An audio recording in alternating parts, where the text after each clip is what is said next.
Now, one of the challenges that I see consistently is how do you go about the attribution modeling? Is it first touch? Is it somebody that sees, is it last touch or something that I don't, I know this varies from business to business, but are there any tools or any sort of strategy or things that you use to then really nail that? Yeah, I mean, I would say it's very rare in the B2B buying journey that any close one deal is exclusively from marketing or exclusively from sales. I think, we see, and also this obviously depends on the life cycle or the stage of the length of your deal cycle. But in a lot, there's so many touch points along the way. And I think you run into trouble when you have a first touch attribution model where, let's say, a BDR has outbounded someone 2 years ago, no response.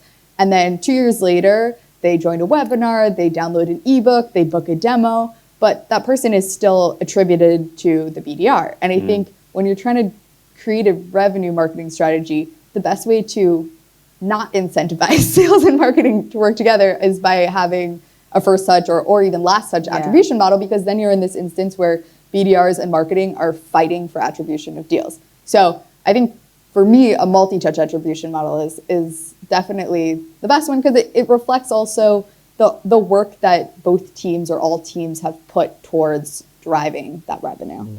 How would you sort of benchmark that potentially, in terms of, would you go, MQL that downloaded an ebook, that's 10% of the pipeline. Would you sort of look at it that way? Or? So I have generally worked at organizations where marketing is targeted with pipeline creation, so not with MQLs. So those are, nice metrics, and it's important to obviously understand your conversion rate so you can understand how many MQLs do I need to generate in order to generate X amount of pipeline.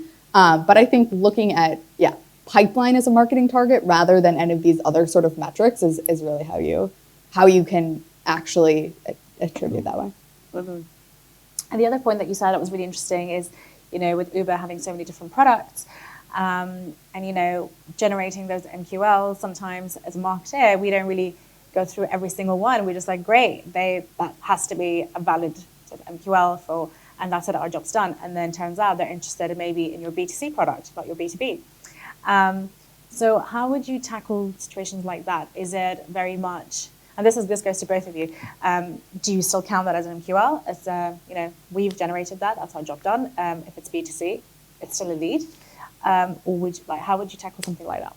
So obviously Uber is much better known for the consumer part of the business. And I would say this happens pretty often, actually, that people will come in through contact us forms and they're interested in getting their restaurant on the Uber Eats platform or things like that. So for us, that's not an MQL. We'd unqualify it, so it would not be counted as an MQL.